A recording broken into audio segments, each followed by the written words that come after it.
SL Rowland is kind of a quintessential cozy fantasy author at this point. If you were to look at any lists online that for recommendations, more than likely Cursed Cocktails or Sword and Thistle or both are going to show up in them. These are his first two novels. He either is about to or has just released his third book as this video is going out, called Halflings Harvest. And because I enjoyed both of these books, when I saw that he had applications for the e-arcs available, I did apply and I was very graciously sent an e-arc. So that is what we will be reading in today's video.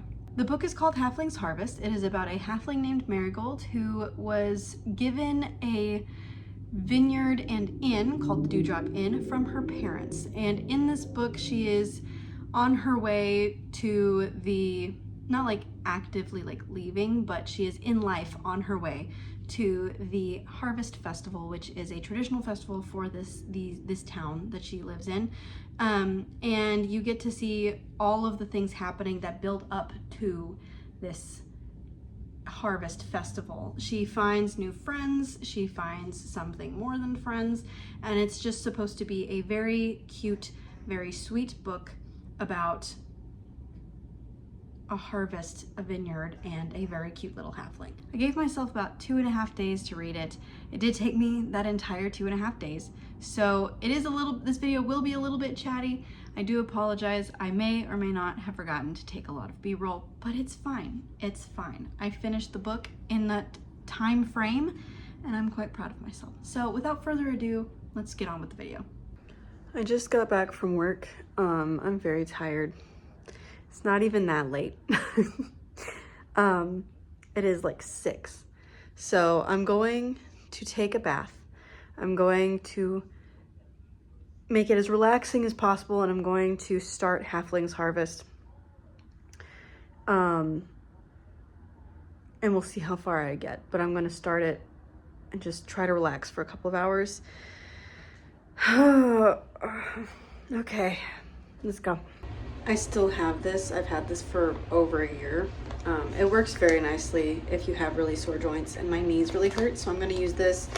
And then my friend gave me this face mask for Christmas. I'm gonna do this and then going to relax and read.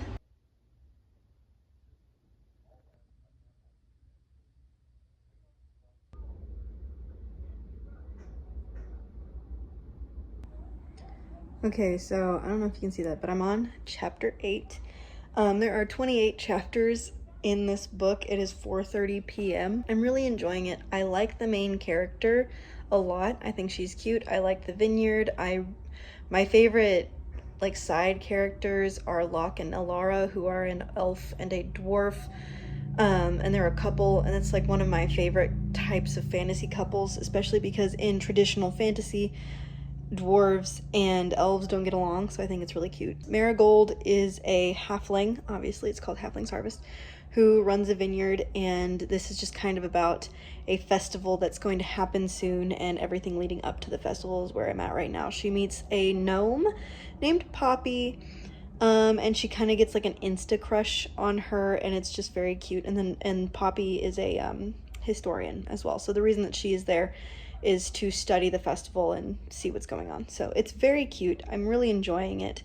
This is closer to Cursed Cocktails than I think it is to Sword and Thistle. Sword and Thistle is more of an adventure novel, whereas Cursed Cocktails is definitely more of like the cozy fantasy vibe, and this one fits more into that line of things. Jessica and I are going to be going to a restaurant that we both really enjoy to play some games. I'm gonna try to get to chapter 10 or 11 before then, and we will see how well that goes. Barnaby got up, but Baron's been chilling with me most of the day. He's so cute.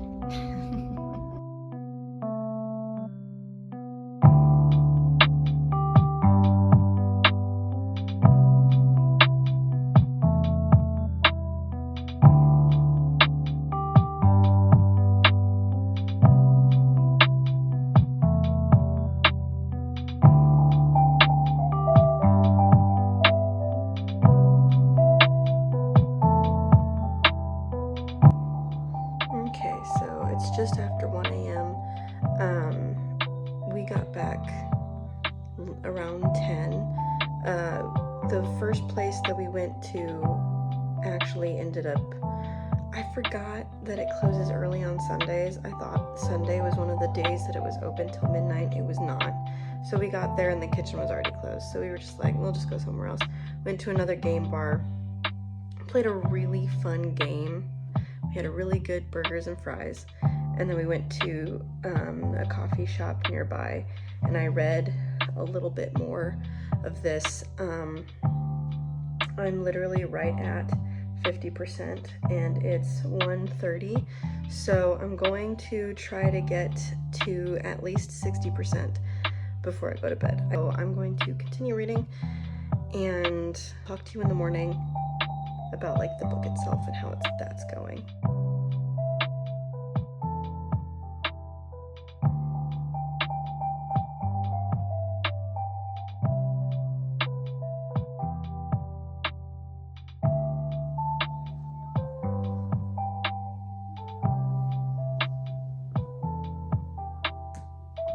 I literally just woke up like maybe 10 minutes ago. Good morning. It's almost 9. I'm 60. I made it to the 60% through mark. And I am enjoying it. It is taking a very long time to get to the point though. It has started and completed several conflicts at this point, which I'm not a huge fan of. It just feels like it's dragging, trying to fix all these things before it gets to the main part of the story, and I'm 60% of the way through, and the main conflict, or like the inciting incident, whatever you want to call it, happened 2 chapters ago, and at that point it should have happened like well before then. So it drags a lot and it's very overly descriptive. It is a cute story though, and I still enjoy like just reading about the characters. There are some things that are a little bit too convenient, but it's a cozy fantasy. I suppose that kind of fits with the genre. But I'm going to make some coffee, relax for like another few minutes. I have therapy in about an hour, so probably going to read for half an hour and then do my therapy and then go back to reading. So I'm gonna go make coffee and wake up a little bit.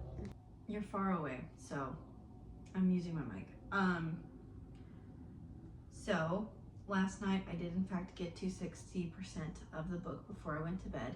And I can also say that by the time I got to 60%, I was getting very impatient. I'm now at 75%. I'm on page 426 of 586 because this is an ebook on my phone. And this book could have probably cut off, not like cut off, but it probably doesn't need to be this long. There are so many smaller incidents and conflicts that get resolved so quickly, and the conflict that was like the biggest conflict, it's not resolved, but this bad thing happens and it sets everything back, and then instead of being mad about it, they just kind of move on, which is weird. I don't like that very much. That's not very realistic. I don't dislike this book, but it is dragging. It really did not need to be this long. It feels like I'm reading a slice of life, but in a way that's just, it would be like if I narrated to you everything I did in a day, which I'm not gonna do. So it's just kind of, I may go somewhere and see if leaving my apartment gives me better energy, better mood. But I can say that while I do really enjoy all the characters and I like the atmosphere and I like the setting, the story itself drags a lot, and so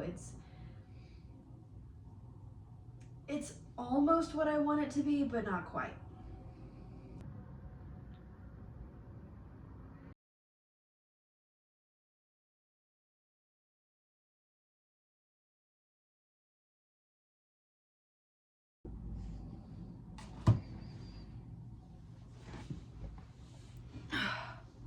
Okay, I finished. I'm going to separate this review into two sections. I will be talking about the pros first, and then I'll be talking about the cons. So for the pros, the first one is definitely that this book gives you exactly what it's saying it's going to give you. It is about Marigold, who owns a winery and an inn, and she is going to enter the Harvest Festival's wine contest, something her dad did and won for years, and she has yet to win a blue ribbon at, and she just really, really wants this. So you get the lead up to it, you get everything. It gives you exactly what it's saying it's going to give you. The second thing is that just in general, I like SL Rowlands' writing. I like the way he describes things. I like the way he characterizes things. I enjoy that all of the characters have their own voice, and so when you're reading dialogue, you don't necessarily have to be told who's speaking. You know who's talking by the way they talk, and I really enjoy that. I think that is very good characterization. I just enjoy the way he writes. It's very descriptive, in some ways too descriptive, but it gives you everything that's going on. The third pro is also characters, because I really enjoyed all of the characters. I liked Marigold. I thought she was adorable and sweet. I loved seeing the vineyard through her eyes and the inn through her eyes, and how much she just loved this vineyard. I really liked Alara, who is her partner, like co-owner. She's not a co-owner, but she helps with the vineyard.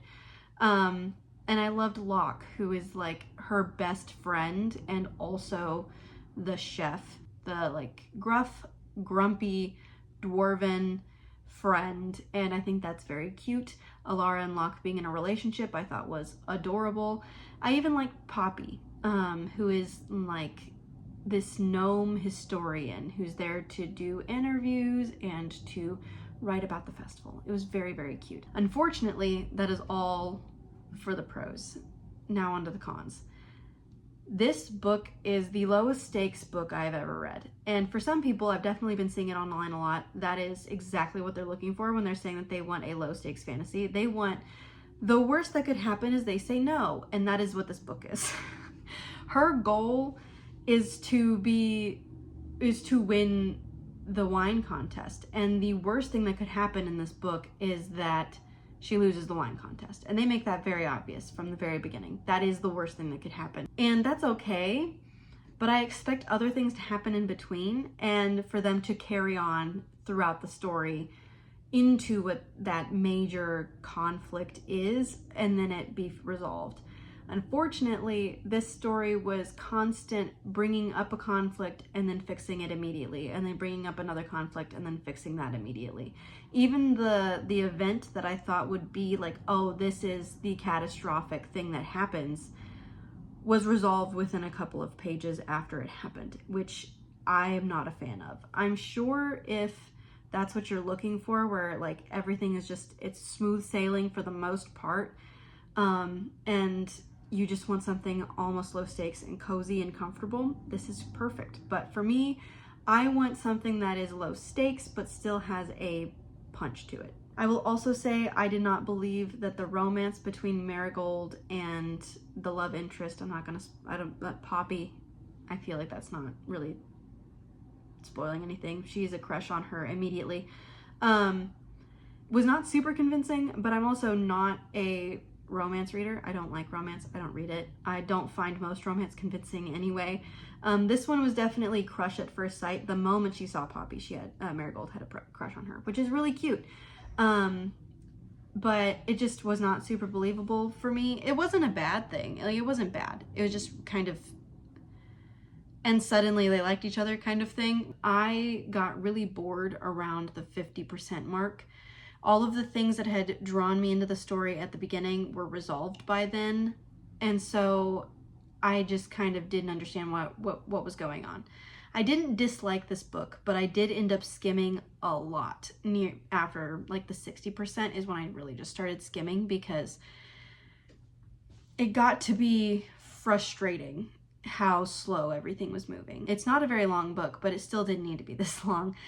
If you want a very good low stakes fantasy that still has some stakes to it.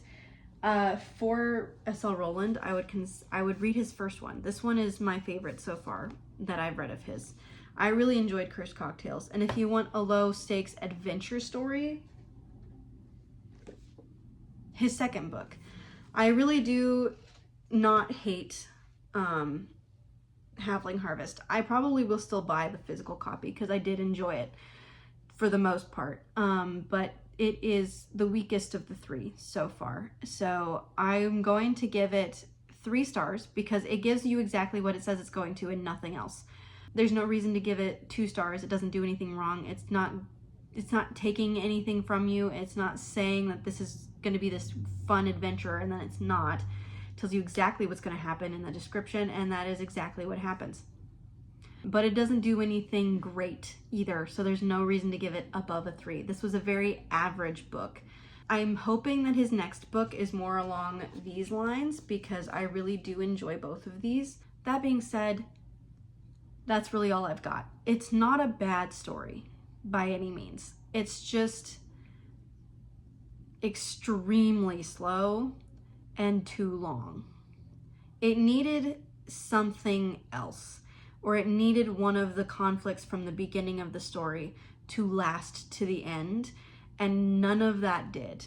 There was like some interpersonal conflict with her and another halfling, but that in and of itself was not even brought up often enough, and those two's interaction did not happen often enough to warrant it being the overarching issue. So there you go. That is, I read Halfling Harvest. I don't hate it. I am hoping that the next book of his is a little bit more though.